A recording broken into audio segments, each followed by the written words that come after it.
Head won't shut up. Try this few minutes drill. Your mind is a battlefield right now. Thoughts are crashing into each other like drunk drivers at an intersection. You're lying in bed at 3 a.m., replaying that conversation from last week, imagining disasters that haven't happened, creating problems that don't exist. Your brain is a hamster wheel, and you're the hamster running nowhere, exhausting yourself, achieving nothing. Here's the brutal truth. You're addicted to your own thoughts. You're a junkie for mental chaos. And like any addiction, it's destroying you from the inside out. But unlike other addictions, nobody talks about this one. Nobody admits they spend hours torturing themselves with imaginary scenarios and hypothetical arguments. We pretend we're fine while our minds eat us alive. Epictetus, the Stoic philosopher who went from slave to sage, had your number 2,000 years ago. He watched people destroy themselves with their own thinking and said something that should be tattooed on your forehead. It's not things themselves that disturb us, but our judgments about those things. Translation: your problems aren't your problems. Your thoughts about your problems are your problems. Think about that. The job interview next week isn't keeping you awake.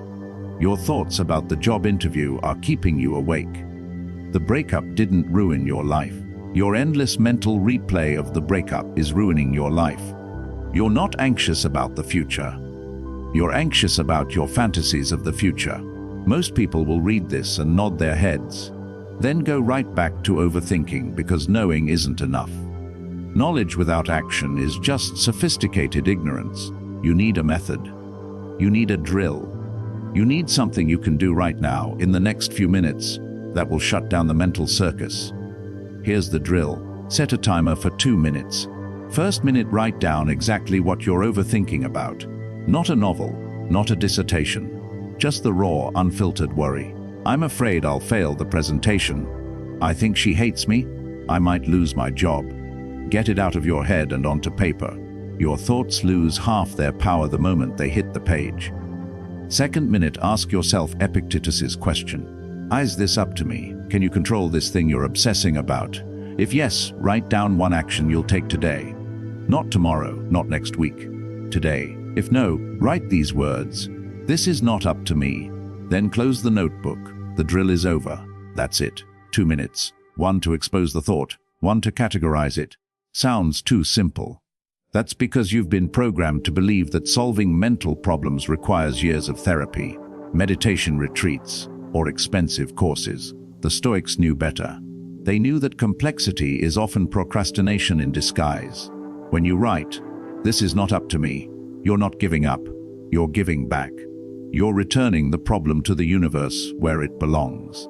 You're acknowledging a fundamental truth that modern society desperately wants you to forget. You control almost nothing. You don't control other people's opinions. You don't control the economy. You don't control whether you'll get sick. You don't control if that person will text you back.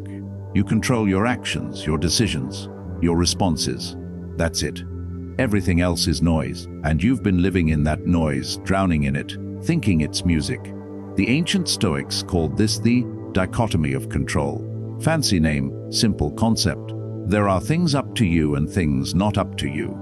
Your job is to focus entirely on the first category and completely ignore the second. But your overthinking mind hates this.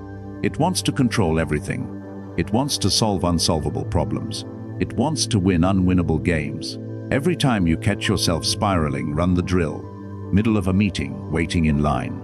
Before bed, 2 minutes. Write it down, categorize it, move on. No exceptions, no excuses. No, but this time it's different. It's never different. Your mind is playing the same trick it always plays, and you keep falling for it like a tourist at a street hustle. Some of you are thinking, but what if the thing I'm worried about actually happens? So what? Worrying about it now doesn't prevent it from happening. If anything, your anxiety makes you less capable of handling it if it does happen. You're weakening yourself for a battle that may never come. You're a soldier who wounds himself before the war. Epictetus was a slave. His leg was deliberately broken by his master. He had every reason to be consumed by anxiety, resentment, and fear. Instead, he became one of history's greatest philosophers. Why? because he understood that freedom isn't about controlling your circumstances. It's about controlling your response to your circumstances. Your overthinking is a prison you've built yourself, and you're both the warden and the inmate. Every worried thought is another bar on the cell. Every imaginary argument is another lock on the door. But here's the thing about mental prisons. You can walk out anytime you want. The door isn't locked. It never was. The drill works because it forces you to confront the reality of your thoughts instead of being consumed by them. When you write down what you're worried about, you often realize how absurd it is. When you ask, "Is this up to me?" you usually discover it isn't. And when you write, "This is not up to me," you're practicing the most powerful phrase in Stoicism: "I don't control this." Stop treating your thoughts like prophecies. They're not. They're just mental noise, no more meaningful than static on a broken radio. You wouldn't spend hours listening to static, analyzing it, trying to find hidden messages. So why do you do it with your thoughts? The next time your mind starts spinning, remember you have a choice. You can feed the beast or starve it. You can spend hours in mental masturbation, or you can take 2 minutes to shut it down. You can be a victim of your thoughts or a master of them. This isn't about positive thinking. This isn't about pretending problems don't exist. This is about brutal honesty. This is about acknowledging what you control and releasing what you don't. This is about stopping overthinking and starting to live. Your mind will resist this. It will tell you that your situation is special, that your worries are justified, that you need to think about this just a little more. That's the addiction talking. That's the overthinking trying to preserve itself. Don't negotiate with terrorists, especially the ones in your head. 2 minutes, that's all it takes.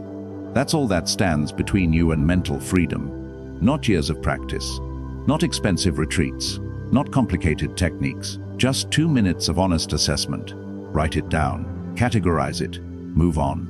The Stoics built an empire of the mind that outlasted the Roman Empire itself. They did it with simple tools and iron discipline. They did it by refusing to be slaves to their thoughts. They did it by understanding that the only thing worse than a problem is thinking about a problem. Your overthinking ends when you decide it ends, not when your problems are solved, not when life gets easier, not when you finally figure everything out.